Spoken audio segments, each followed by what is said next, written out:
The air at 22,000 feet is thin enough to kill you if you breathe it wrong. Inside the tail gunner's compartment of a B-17 Flying Fortress, it's colder than anything you've felt on the ground. -40 degrees. Your breath doesn't fog, it crystallizes instantly on the inside of your oxygen mask. You're sitting in a plexiglass bubble barely wider than your shoulders, staring backward at empty sky, waiting for the thing that will probably kill you. The twin, 50 caliber machine guns are your only companions. Below you, nothing but ocean. Above you, nothing but sun. Behind you, every direction the enemy can come from. They call this position the suicide seat for a reason. 90% of bomber casualties come from rear attacks. You're the last line of defense, and you're alone. Your crew is 20 feet ahead, but they might as well be on another planet. If a zero comes for you, there's no help, no escape hatch big enough to bail from. Just you, your guns, and whatever piece of your soul you brought into the sky that morning. The Pacific War by mid-1943 had become a grinding campaign of inches,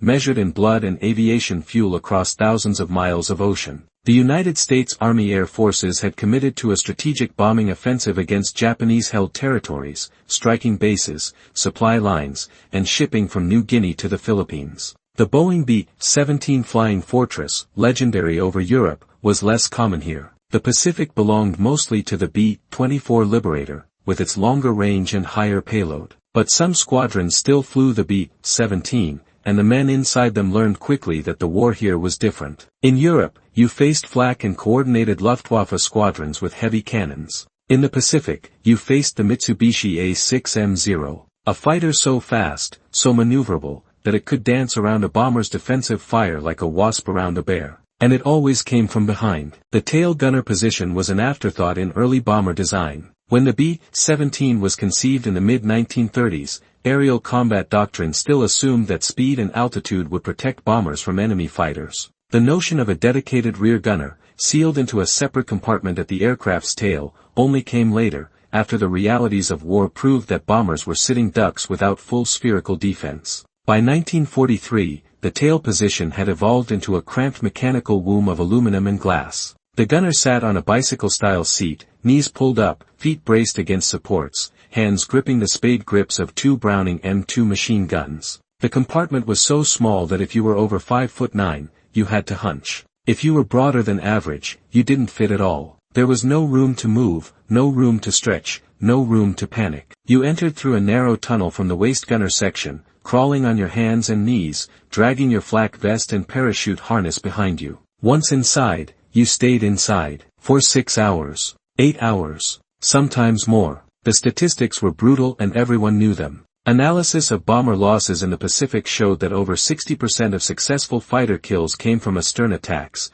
directly into the tail gunner's field of fire, but also directly at his body. The tail section had the least armor. The plexiglass dome could stop small arms fire, maybe, but a 20mm cannon shell from a Zero's nose guns would go through it like tissue paper. If the gunner was hit, he often died alone, slumped over his guns, while the rest of the crew flew on, unaware until they landed and someone crawled back to check on him. If the tail section was shot away entirely, which happened, there was no time to react, no time to scream. You were just gone, tumbling 30,000 feet into the ocean, still strapped to your seat. The nickname, suicide position, wasn't gallows humor. It was statistical fact. And yet, someone had to sit there. Someone had to be the eyes in the back of the fortress. Someone had to be willing to die so the other 9 men could maybe make it home. The gunners who volunteered for the tail position were a specific breed. Most were young, 18 to 22, small-framed, wiry, often farm boys or factory workers who'd never seen the ocean before the war. They were trained at gunnery schools in Texas or Arizona, firing at towed targets from the beds of moving trucks,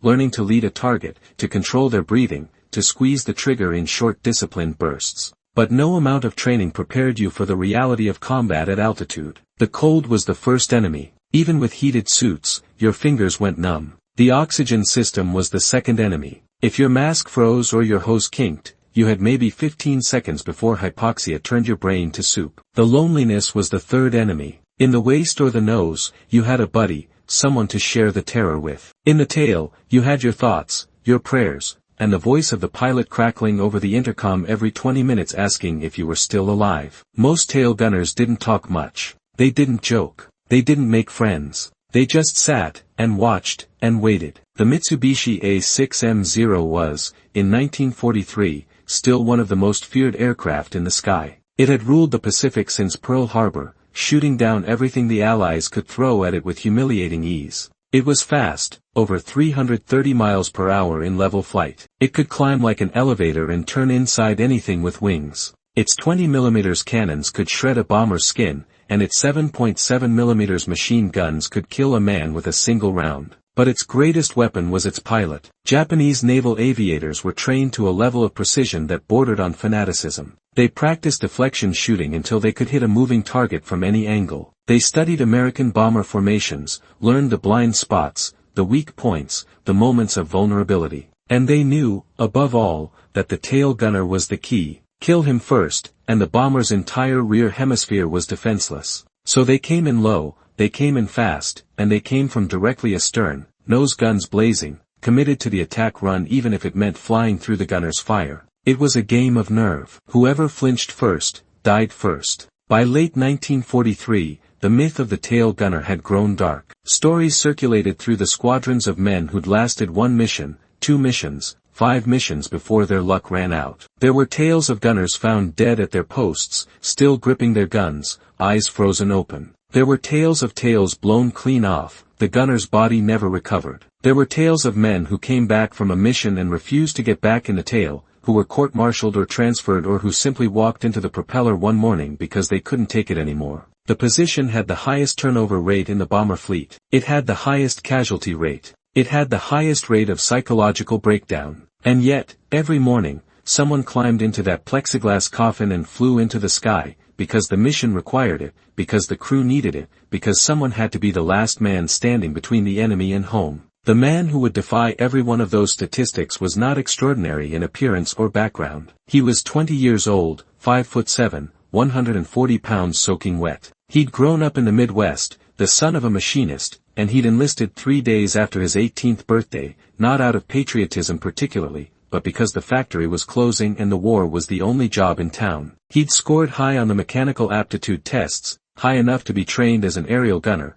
and when they'd asked if anyone wanted the tail position, he'd raised his hand because no one else did. He didn't think of himself as brave. He thought of himself as practical. Someone had to do it. Might as well be him. He'd survived his first 5 missions without incident, which was rare. He'd survived his next 10, which was almost unheard of. By his 20th mission, he was the most experienced tail gunner in the squadron, which meant he'd lived longer than anyone expected. The crew trusted him. The pilot relied on him. And he'd begun to feel something dangerous, confidence. The mission was scheduled for late morning, a strike against a Japanese airfield on a nameless island 800 miles from base. Intelligence reported light resistance, minimal flak, maybe a handful of zeros if they were unlucky. The briefing officer said it would be a milk run. The crew laughed, because they always said that, and it was never true. They suited up in silence, pulling on layers of fleece and leather, checking oxygen hoses and throat mics, loading ammunition belts with the rhythmic efficiency of men who'd done it 100 times. The tail gunner loaded his own guns, feeding the belts through the mechanisms, checking the charging handles, making sure nothing would jam at the wrong moment. He counted 500 rounds per gun, 1,000 rounds total, enough for about 90 seconds of sustained fire. After that, he'd be throwing his helmet at the enemy. The takeoff was smooth. 12 B-17s lifted into the tropical morning, forming up into a tight defensive box, each bomber covering the other's blind spots. The tail gunner settled into his seat, plugged in his heated suit, adjusted his oxygen flow, and began his scan. Left to right to left, high to low, every 5 seconds, a rhythm drilled into his brain until it was automatic. The ocean below was a flat mirror, the sky above was cloudless and infinite. For the first 2 hours, nothing happened. The intercom chatter was routine. Navigator checking course. Bombardier confirming target coordinates. Pilot asking for oxygen checks. The tail gunner clicked his mic twice. Still alive. Still watching. They crossed the coast at 23,000 feet. The island was a green smudge surrounded by coral reefs. The airfield was visible even from altitude, a slash of dirt and metal buildings. The bombardier called out the bomb run. The formation tightened. The bomb bay doors groaned open. And then the zeros came. They came out of the sun, a dozen at first, then more, rising from below where the gunners couldn't see them until it was almost too late. The radio exploded with voices. Fighters at 9 o'clock. Fighters at 12 o'clock. Fighters breaking right. The tail gunner swung his guns and saw them. 3 Zeros in a shallow dive, angling for his bomber's tail, their wings flickering with muzzle flash. He didn't think. He pressed the triggers. The twin .50 calories roared to life, the noise so loud it drowned out everything else, the recoil shaking his entire body. Tracers arced out in bright lines, converging on the lead Zero. He walked the fire onto the engine cowling. Smoke puffed. The Zero rolled left and dove away. First one. Maybe a kill. Maybe just a hit. No time to confirm. The second Zero came in from below, climbing steeply, trying to rake the belly of the bomber. The tail gunner depressed his guns as far as they would go and fired. Short burst. 3 seconds. The Zero's canopy shattered. The aircraft snapped inverted and fell. Second one. Definite kill. The third Zero pulled up at the last second, breaking off the attack, and vanished into the sun. The tail gunner's heart was hammering. His hands were steady. He reloaded, feeding fresh belts into the guns, and resumed his scan. More Zeros. They were everywhere now, swarming the formation like hornets. The bomber to his left took a hit in the number 2 engine, black smoke trailing. The bomber above lost a chunk of its wing. The intercom was chaos. The tail gunner blocked it out. His world narrowed to the gun sight and the sky. A Zero flashed past at 4 o'clock, too fast to track. Another came head-on from 6 o'clock, a textbook astern attack, guns blazing. The tail gunner didn't flinch. He fired. The Zero flew directly into the stream of bullets. Its nose disintegrated. It tumbled past, so close he could see the red meatball on the fuselage. Third one. 2 more Zeros came in together, scissoring from left and right, trying to split his attention. He focused on the right one, fired, saw pieces fly off the wing. The Zero rolled away, trailing fuel. Fourth one, probable. He swung left, but the other Zero was already past, stitching holes across the tail section. The plexiglass cracked. Wind screamed through the gap. He kept firing. The Zero pulled up into a loop, and he followed it with his guns, leading the turn, squeezing the trigger. The Zero reached the top of the loop and exploded. Fifth one. The bombs fell. The formation turned for home. But the Zeros didn't leave. They pressed the attack, following the bombers out over the ocean, determined to kill as many as they could. The tail gunner's ammunition was running low. He rationed his bursts, firing only when he had a clean shot. A Zero dove from above, angling for the cockpit. He fired. The Zero's tail came off. Sixth one. Another Zero came in from the right, tentative, probing for weakness. He fired. The Zero's engine seized. Seventh one. His fingers were numb. His shoulders were screaming. The wind through the cracked plexiglass was like knives. He kept firing. The Zero's propeller shattered. It nosed down and hit the water. Eighth one. 2 more Zeros came in from opposite sides. He fired at the left one, hit the wing root, watched it break apart. Ninth one. He swung right, but his guns clicked empty. Out of ammunition. The Zero roared past, missing by inches. He reloaded the last belt. 200 rounds left. 3 Zeros grouped up for a coordinated attack, coming in line astern, one after another. He let the first one close, fired, hit the cockpit. 10th one. The second one jinked, but he anticipated it, fired, hit the fuel tank. It erupted in flames. 11th one. The third one broke off, climbed, and came back from above. He tilted his guns up, fired, hit the wing. 12th one. Another Zero appeared, then another. He fired, hit. 13th one. Fired again, hit. 14th one. His vision was tunneling. His oxygen was low. He kept firing. A Zero made a head-on run, guns blazing, determined to kill him even if it meant dying. He fired back. They fired at each other for 3 seconds that felt like forever. The Zero's windscreen exploded. It flipped over and fell. 15th one. Another Zero, this one trailing smoke from an earlier hit, made a final desperate attack. He fired. The Zero disintegrated. 16th one. One more Zero, alone now, the last one still pressing the attack. He fired his last rounds. The Zero's wing folded. It spun into the ocean. 17th one. Silence. The guns were empty. The sky was empty. The Zeros were gone, dead or driven off or out of fuel. The tail gunner sat in a sudden quiet, hands still gripping the spade grips, body shaking uncontrollably. The intercom crackled. The pilot's voice, shaking too.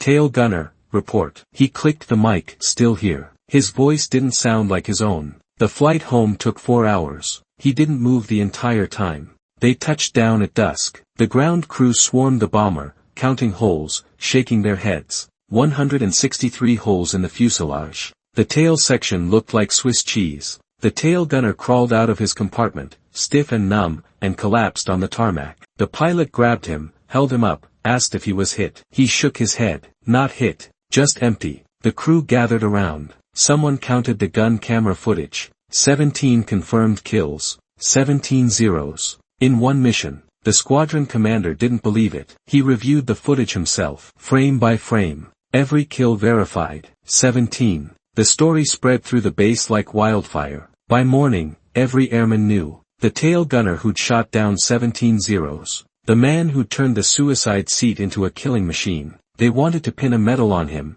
do a press release, make him a hero. He refused. He didn't feel like a hero. He felt like a man who'd gotten lucky, and luck didn't last. He flew 3 more missions. On the 4th, a Zero's cannon shell hit his plexiglass dome and shattered it. He took shrapnel in the shoulder and face. They pulled him out of the tail, bleeding, half-blind, and sent him home. He never flew again. He spent 6 months in a hospital stateside, then was discharged with a Purple Heart and a Distinguished Flying Cross he never wore. He went back to the factory, worked the same lathe his father had, and never told anyone what he'd done. The war ended. The bombers were scrapped. The stories faded. But in the records of the 8th Air Force, in the archives of Bomber Command, in the logbooks of men who flew and died in the Pacific, his name remains. 17 kills. 1 mission. The man who proved that even the suicide seat could be survived, if you were willing to fight like hell and refuse to let the sky take you. The tail gunner's story is not about glory. It's about endurance.